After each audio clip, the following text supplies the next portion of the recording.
Do not underestimate the power of an enemy, no matter how great or small, to rise against you another day. Attila the Hun.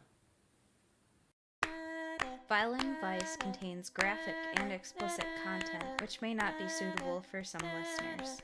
Listener discretion is advised.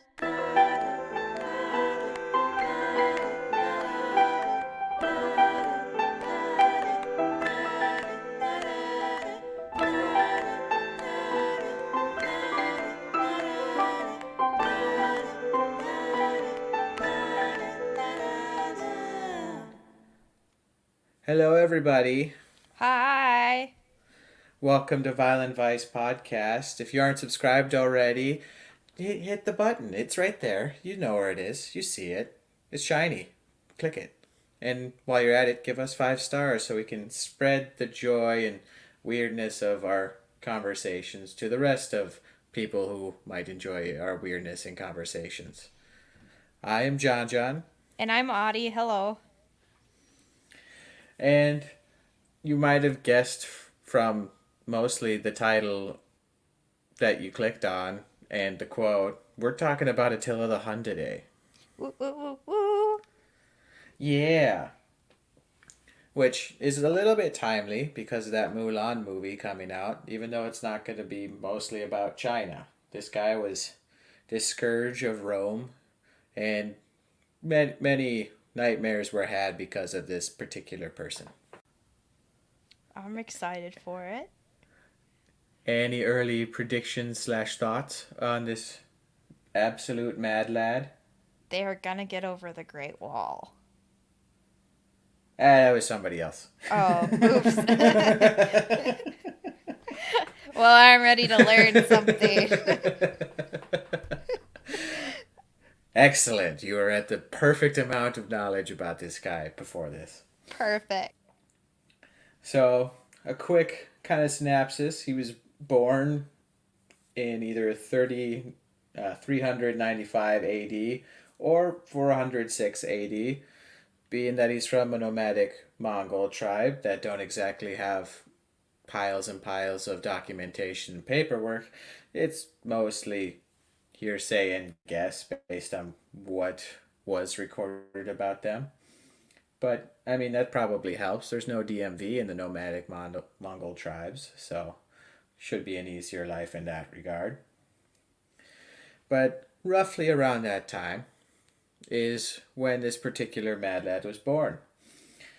Now, to get some kind of context in the whole situation of what's going on, just he's part of this Hun tribe, which essentially first seemed to appear at the end of the 4th century, so right around when he was born, and was possibly a tribe in itself that broke off from the Jian Yu clan, a lot like the name of the villain in the animated Mulan Disney movies, which was predominant in Mongolia and did attack the Great Wall. So you were kind of right. It just wasn't this guy.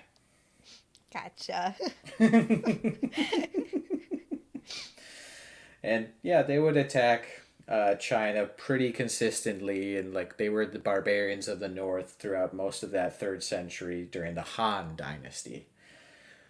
If you're a scholar of the Asiatic dynasty system, that gives you some idea there, but most of us Westerners probably don't know as much about that as we probably should.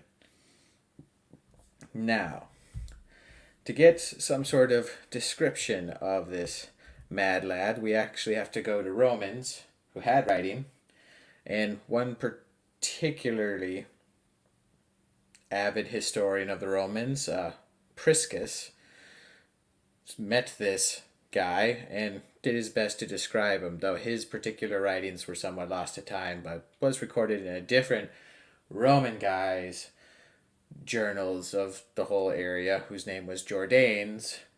But this is essentially word for word translated to English of how he would describe Attila the Hun. He was a man born into the world to shake the nations, the scourge of all lands, who in some way terrified all mankind by the dreadful rumors noised abroad concerning him. He was haughty in his walk, rolling his eyes hither and thither. I like that word, thither. So that the power of his proud spirit appeared in the movement of his body. He was indeed a lover of war, yet restrained in action, mighty in counsel, gracious to suppliants, and lenient to those who were once received into his protection. Short of stature, with a broad chest and a large head. His eyes were small, his beard thin and sprinkled with gray, and he had a flat nose and swarthy skin, showing evidence of his origin. And that's the most accurate representation of what he might look like, which is pretty vague in general. Yes, and this was written by Triscus? Priscus. Priscus. Triscus Triscus are crackers. I was going to say. Apparently I'm hungry. Maybe. I don't know. That sounds like a good collaboration chip cracker from Triscuit and Pringles with Priscus, so we might be onto something there. Oh boy. But yeah, this is the only known or well documented / credible description of what this man might have looked like. Otherwise, it's mostly just paintings of what they heard happened years and years before these people were even born. So, roughly time-wise, this is kind of what he looks like. And now kind of some more context of what's going on in the world at the moment. The Huns pretty much were throughout all of the Midlands, I want to say, of Asia. So like between Russia and the Himalayas type stuff. That was kind of just their territory. And they started to move their hordes towards Europe, where there was a lot of nice things. Because, I mean, trade was still happening between these places, and a lot of nice stuff came from there. So they began their conquest of Europe, leading a horde of not just the Huns per se. It was more like a bunch of different clans that just agreed that these people had a good idea. Let's get in on it. Each of them had its own king or ruler type person. So like chieftains, but with a little bit more than just like one particular group of people to their ruling station.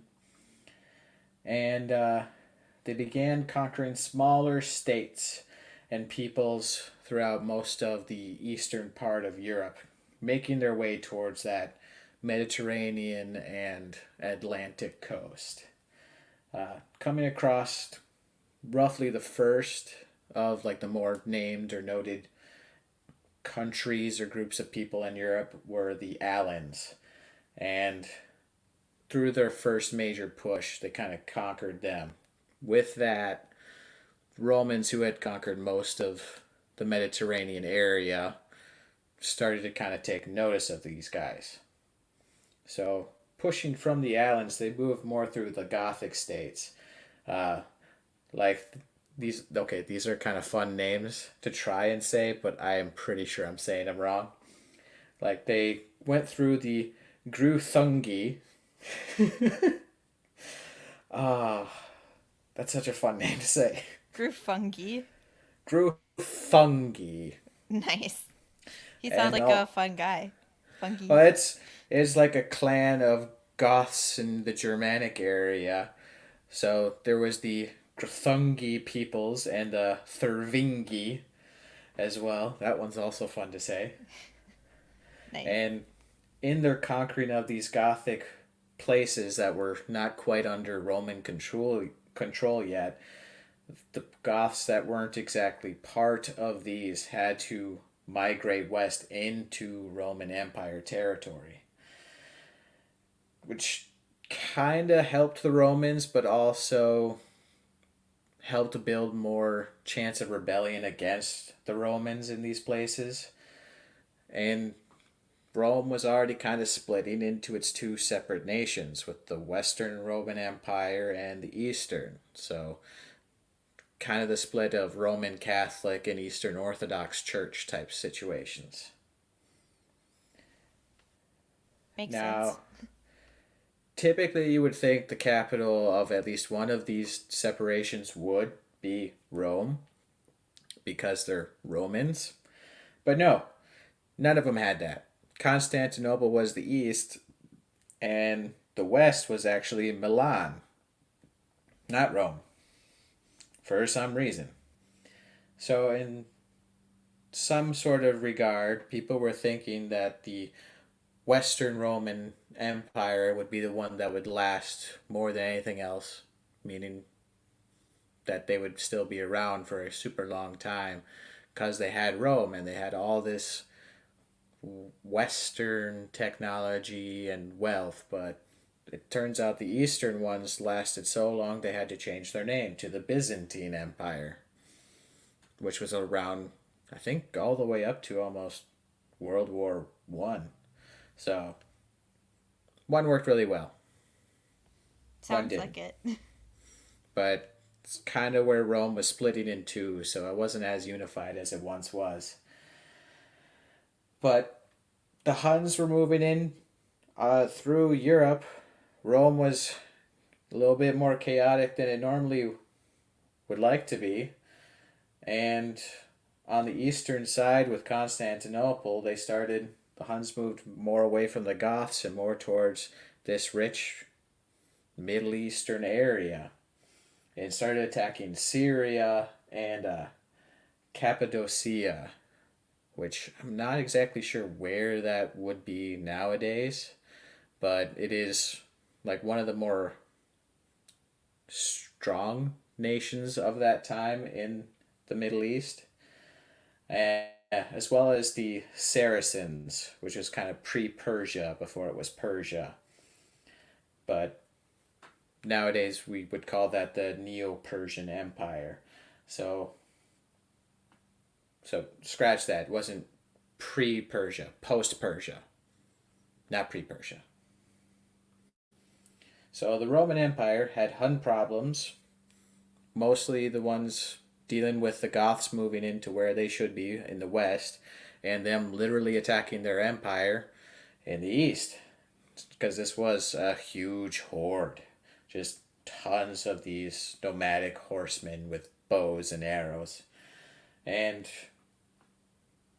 oddly enough, the only people able to drive the Huns back from their territory were the Saracens, kind of living up to their conquering and militarily strong lineage from that area.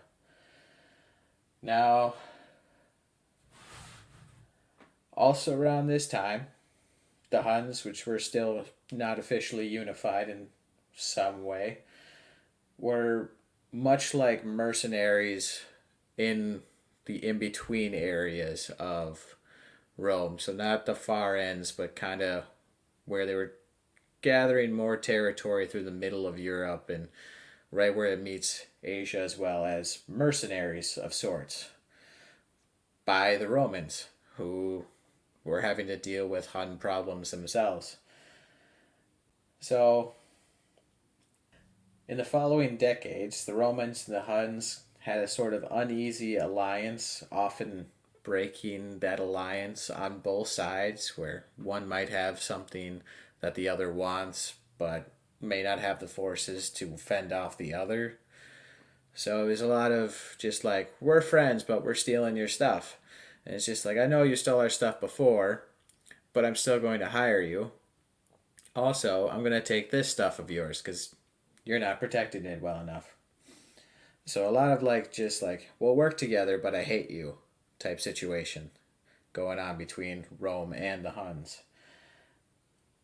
And just after decades of all of this happening, the Huns were eventually unified by these two brothers, like great leaders amongst their own particular clans and pretty good diplomats for a nomadic tribe. Uh, their names were Ruga or Rugila. Hard to say for sure since nobody really met them.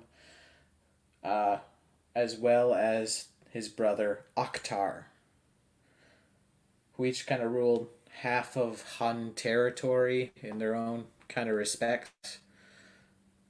So, sort of like two kings, one territory situation.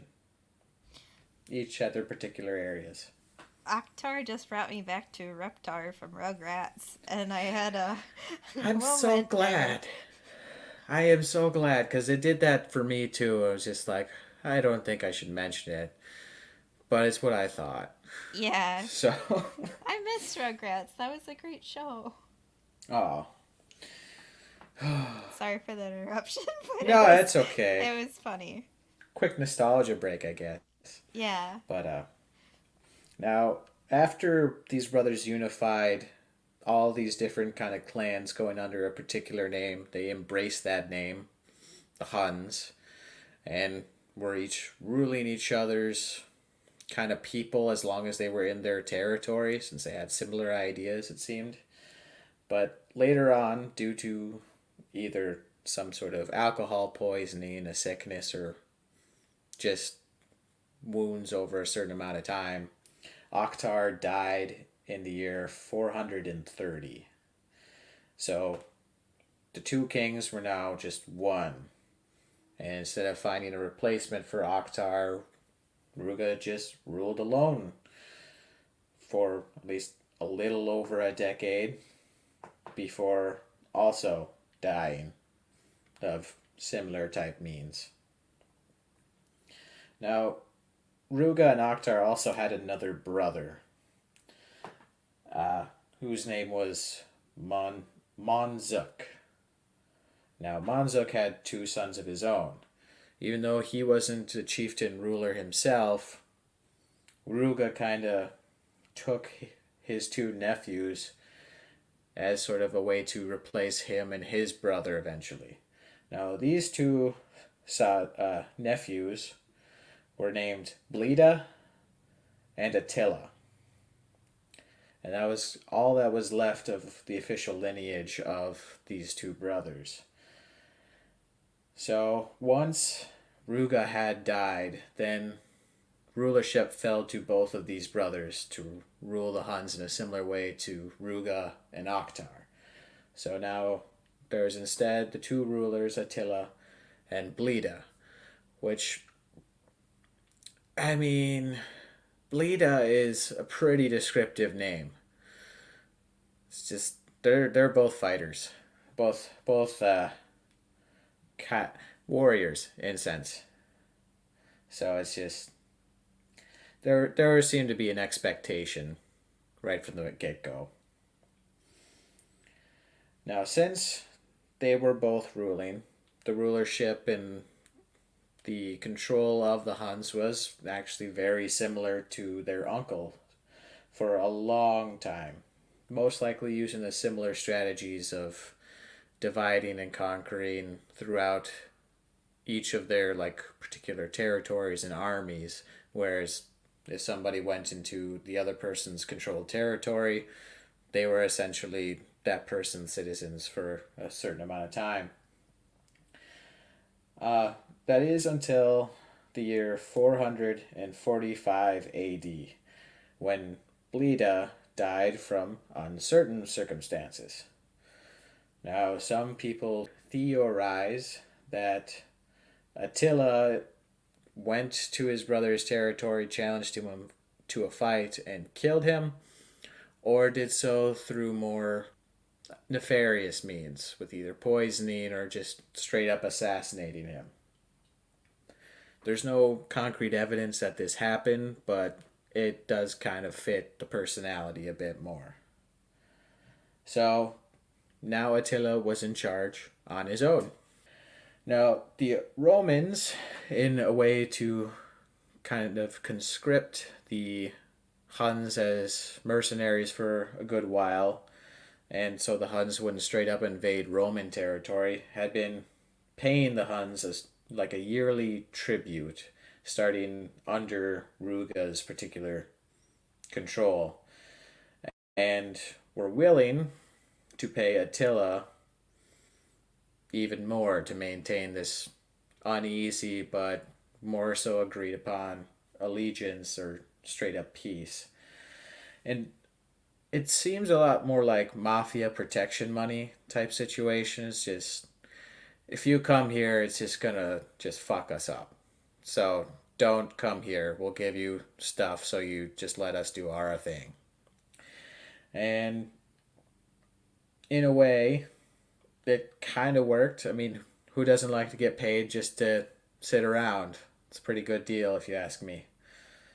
But Attila's not exactly like that. He likes to fight. He likes war. He likes doing things.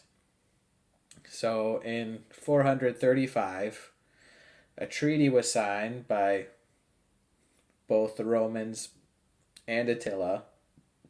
It was called the Treaty of Marges, which is the town that it was signed in, that crazily favored the Huns, sort of guaranteeing them a annual tribute of 700 pounds of gold and a return of any Hun refugees and sort of an avoid of alliance, like alliance with enemies of the Romans, and in exchange the enemies of the Huns were to be untouched by the Romans as well. So it's just, don't attack my friends, I won't attack your friends, and also give me all your money. Seems pretty good. So Attila was very much on board with that. So he had pretty much left Rome alone for the most part, at least for a while. Instead, focusing more on the eastern side of things and trying to conquer the Saracens like his uncles did. But they were unsuccessful in doing so. So, trying to prove himself better than them, he went to attack them, which ended up not working either. Similar tactics, similar practices would get similar results. So Attila lost his battle trying to conquer the Saracens for himself and left to go try picking off smaller prey. So instead he went after King Gundahar of Burgundy, who is somewhat popular from that area. He's even in like the Poetic Edda and certain mentions and whatnot. Uh, in that particular legend, Gundahar is slain by Attila himself in the Poetic Edda, roughly at 437 AD. But that could be more just like creative writing and not exactly fact, because it's the Poetic Edda. It's dramatic, it's compelling, and stuff like that. So Attila did attack. King Gundahar died. And the Burgundians were the enemy of Rome, invading Belgisa Prima in the Gaul territories. With the Roman and Hun forces combined, they defeated the Burgundians themselves. So Rome was kind of on board with this as well, since they were fighting the Burgundians. And Attila mostly took the credit because he did most of the work. So now it's about 441 AD. The Huns had invaded Eastern Roman Empire again, plundering the Moesia and Illyricum provinces. So not the Saracens directly, just provinces surrounding them. Sort of just like, okay, fine, you beat me, but I'm still going to take a lot of your stuff. And it ended officially the treaty with Rome itself, even though they were Western and Eastern Rome. And most likely, since many of the Roman forces in that area were relocated to North Africa, fighting there at that particular time. So Attila might have also exploited a weakness in forces, like seeing an opportunity and taking it, but on a more large scale than the small skirmishes that went back and forth.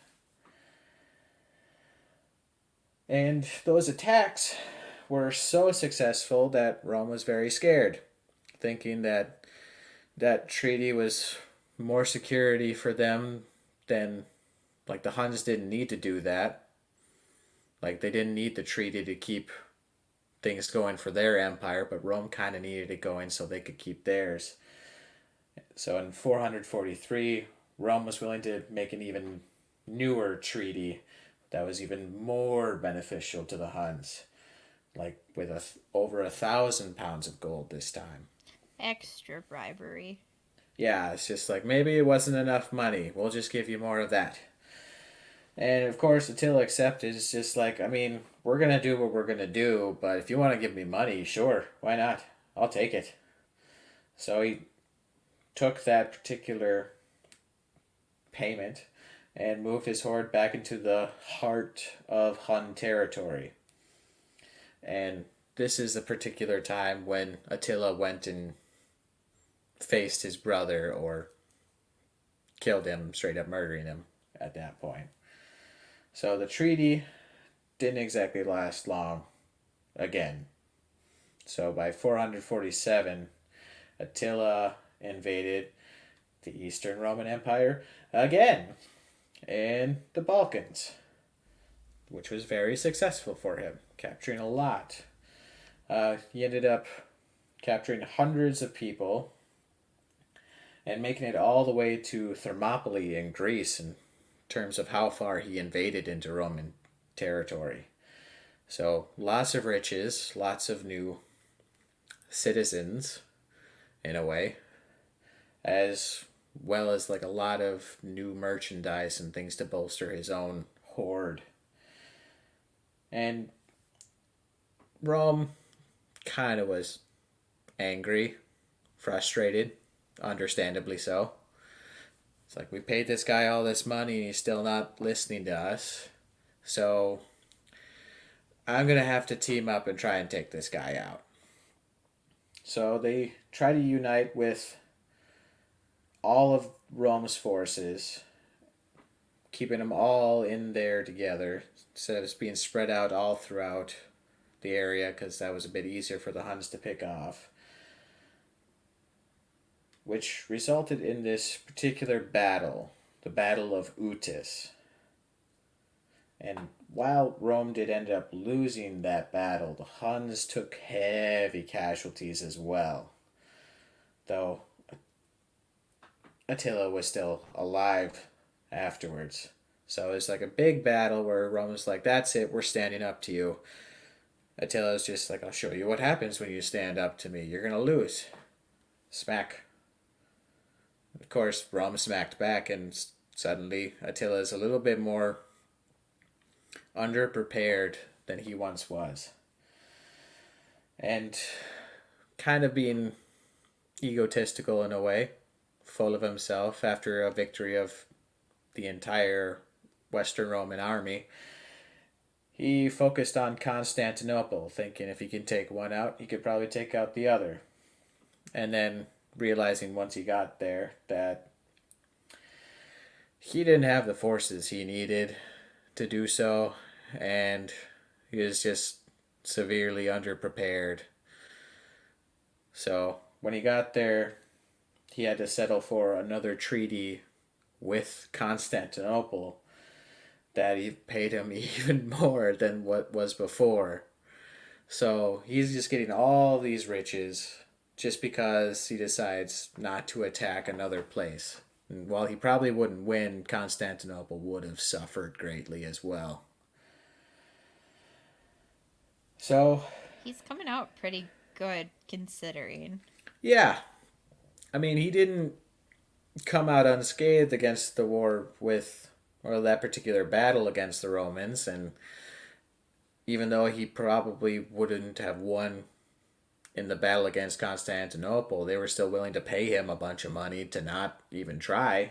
It's just like, okay. I mean, it was going to be iffy from the start, and now you're just giving me money. Sure, why not? So they went back and regrouped in Hungary. Not the feeling, the country. That area. So in 450, instead of going back to Constantinople, it's just like, we're just going to use this money and we're going to go west. And unlike the Western Romans, who ended up always paying Attila, the Eastern Empire did not pay anything at all to Attila. They just said it. But regardless, Attila just kept going west. It's just like they essentially surrendered without me having to attack, and that's almost more valuable than money at that point to Attila. Uh, but in his journey west to the Western Roman Empire, he ended up receiving a letter uh, from the Emperor of the Western Roman Empire's sister, who was seeking his particular help to avoid a prearranged marriage. Which, kind of out of the blue, isn't it? A little. So the Western Empire's sister sends Attila the Hun the letter. Yeah. Like, full on Emperor is just like, I hate this guy with all my guts. By the way, sister, you're getting married to this guy over here. She's like, screw that. No, I mean, Hey. it makes sense. It makes sense. Yeah.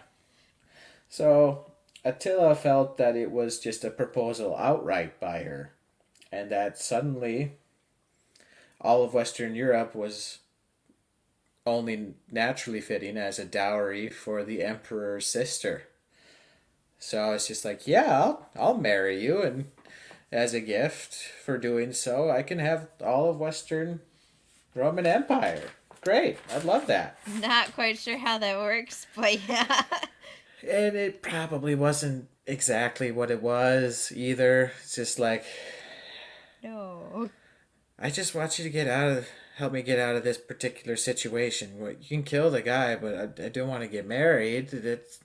That's kind of, I was avoiding that, but She may have wanted to start a coup, but ended up being married to Attila the Hun instead. That's kind of funny. Yeah, but I think eventually Attila caught on to her original meeting. Even though he didn't really care about the marriage overall and didn't exactly expect them to just hand over the empire, it was an excuse for him to go to war. In 451, they conquered most of Gaul. So most of that Roman territory of the eastern and northern parts of Europe. And it's just like, well, if you're not going to come out here and marry me, I'll just take it. All right, fine. Of course, Rome was just like, no, no, that's not okay. We have to stop this guy. So, losing all of this territory, losing all of these people throughout the entirety of Europe, the Huns had a lot of control and Rome was getting desperate. So, the Romans united with all of these other enemies of the Huns to fight off the Huns and push them back. So, in one of the bloodiest conflicts of the time, this united force of several different countries and empires defeated the Huns while taking very heavy casualties themselves. Unfortunately for them, Attila had also survived that battle. And the United Forces ended up returning to their own particular countries to regroup and resume their own political battlefield of who controls what. So Attila was defeated, returned back to the core of his territory, empire thing, gathered up his forces, and planned to attack Rome at its heart. So a year later, he returned and set his sights on Italy. So right in the middle of everything. He ended up destroying the city of Aquila and plundering as well Venetia, almost destroying it completely, and everything rebuilt there became Venice. So I guess that's a way to remodel a city. I mean, I guess Venice is like so beautiful. So It's crazy. It is crazy how much this guy just screwed over an entire nation yeah. or several nations. I mean, I talk going back to the city comment. That's what Boudica did to Londyminium that became London. Just burn it to the Mm-hmm. ground and restart. It's just like, all right, we'll make the name close and we'll rebuild it and it'll be better. We can kind of forget about what it used to be. Cool. Cool. So he pushed through all of Italy. Well, most of Italy, taking some of those particular major cities out. Returned and kind of began to bask in all this wealth that he has. Now, in 453, the following year after that, he ended up dying in a rather untypical way of what you would expect. He was at his own wedding, celebrating as many do. Lots of parties, lots of meat, lots of booze. And he ended up dying, choking on his own blood, likely caused by alcohol poisoning or just built up internal bleeding. So, in the tradition of chieftain burials of the Mongolians, this is a little bit interesting and why nobody knows much about this. It was an anonymous burial, so no headstone, no identifying markers, and he was buried within 3 coffins, all like a turducken, like one inside the other one. And so his body was inside a gold coffin, which was inside of a silver coffin, which was inside of an iron coffin.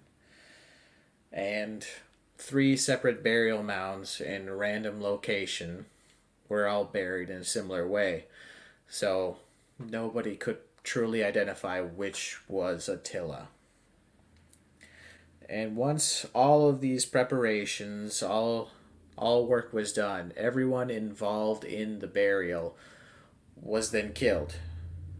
So there was nobody alive who knew exactly where and who is buried in which coffin if they ever come across its location. I mean, that's one way to hide a dead body. I mean, yeah. So, in short, Attila showed up, tried to follow his uncle's footsteps, fucked up Rome royally in both ends, and then died partying his face off. I mean, not like the most awful way to go. Well, No, so, question though, do you yeah. think, like, I know you said it was alcohol poisoning, but do you think he could have been poisoned there instead of alcohol poisoning, or like somebody tried to kill him, or do you think it was him just drinking too much? There is a chance that it was poisoning and not just alcohol poisoning. And there's also a chance that it could have just been after all of these battles, there was just so much pent up internal bleeding and clots that just it ended up killing him when he finally kind of relaxed. So it could have been a number of these things, but according to particular people who did record that event, his new wife in particular, she did say that he choked to death on something, and since he wasn't eating anything and it wasn't his tongue, it was likely his own blood. So whether that was due to alcohol, internal bleeding, or somebody straight up just poisoning him, he's dead.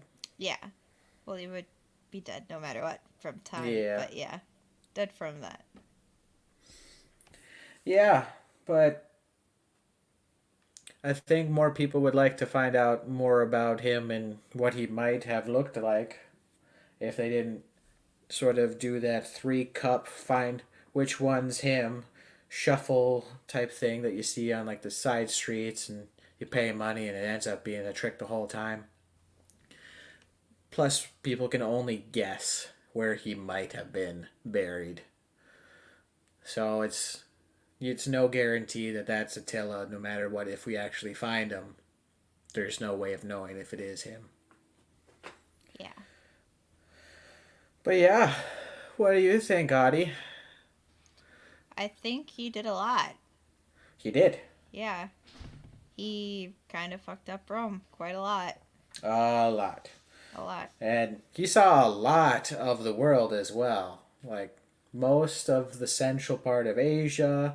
He was in the Middle East through a lot of it. He got to go through most of Italy, Germany, some of the northern parts of like that Baltic Sea area, as well as like in Russian territory in some regard. Extremely well traveled for the time. Yeah. Though I don't think he was sightseeing. No, I think he was conquering. But why Yeah. not sightsee a little on the way? It's just like, I mean, maybe he didn't like crowds. And that was the whole point. It's just like, I want to see these things. Too many people in the way. Can't get a good picture. Kind of Dwight Schrute it. A little bit. A little bit. But that's all I have on Attila today. Do you want to take us out then? Yeah, I can. Thank you guys so much for listening to Violent Advice. We really appreciate it. If you guys could do us a favor, hit that subscribe button, write a review, and leave 5 stars. That would mean the world to us and helps us boost up the charts so we can find more people like you. If you guys want to email us, have any concerns, or want to suggest a topic, you can do that at vileandvice@gmail.com. That's vileandvice@gmail.com. No ampersands here.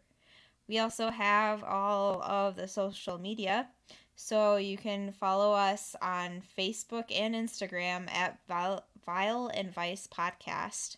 And we also have a Twitter at Vile and Vice.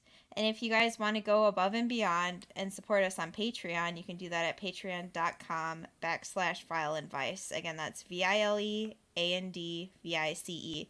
And we did switch our tiers around so you can get all the bonus content at supporting at the $1 level. So we have a couple bloopers, some more paralysis stories, as well as more Black Eyed Kids stories, where you get to hear John be so scared. Yeah. I like the blooper ones a bit better, personally. Yeah. But you seem to enjoy terrifying me, so It's maybe whoever supports us will as well.